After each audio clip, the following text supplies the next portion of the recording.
حضرت یونس علیہ السلام یروشلم شہر میں پیدا ہوئے۔ وہ نیک انسان تھے اور ہر وقت لوگوں کی بہتری کے لیے فکر مند رہتے، اس لیے اللہ تعالیٰ نے ان کو اپنا رسول چن لیا اور انہیں ننوا شہر کے سرکش لوگوں کی ہدایت کے لیے وہاں جانے کا حکم دیا۔ ننوا پہنچ کر حضرت یونس علیہ السلام اللہ کا پیغام لوگوں تک پہنچاتے رہے۔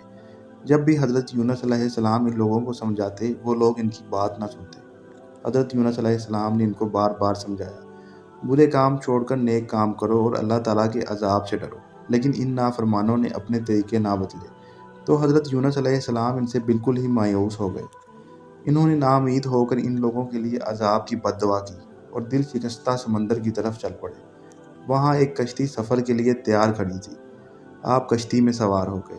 کشتی روانہ ہوئی تو شدید طوفان آ گیا اور کشتی ڈوبنے لگی۔ کشتی والے نے کہا کہ ضرور کوئی مسافر اپنے مالک سے بھاگ کر آ گیا ہے۔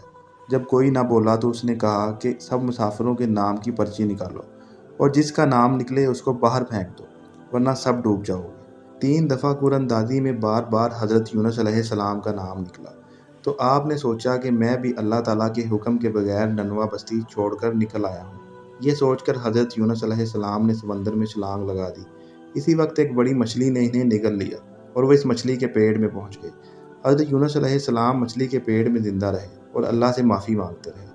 حضرت یونس علیہ السلام نے اللہ سے فریاد کی، یا اللہ، بے شک آپ کے سوا کوئی معبود نہیں، کوئی حامی، کوئی مددگار نہیں۔ یا اللہ، آپ تو ہر عیب سے پاک ہیں، بے شک میں ہی ظلم کر بیٹھا۔ اللہ تعالیٰ نے حضرت یونس علیہ السلام کی دعا قبول کر لی اور اللہ کے حکم سے مچھلی نے حضرت یونس علیہ السلام کو ساحل کے قریب باہر اگل دیا۔ یہ ایک ویران ساحل تھا۔ حضرت یونس علیہ السلام نہایت کمزور اور لاغر ہو چکے تھے۔ اللہ تعالیٰ کے حکم سے ایک پھلدار پیڑ سے ان کو غذا اور سایہ مل گیا۔ آہستہ آہستہ ان کے جسم میں طاقت آنے لگی۔ اللہ تعالیٰ نے انہیں واپس ننوا جانے کا حکم دیا۔ جب آپ ننوا پہنچے تو وہاں کے لوگ آپ کے پر اثر تعلیمات کی وجہ سے اللہ تعالیٰ پر ایمان لا چکے تھے، جس پر حضرت یونس علیہ السلام نے اللہ کا شکر ادا کیا اور انہیں اللہ کے دین کی تعلیم دینے لگے۔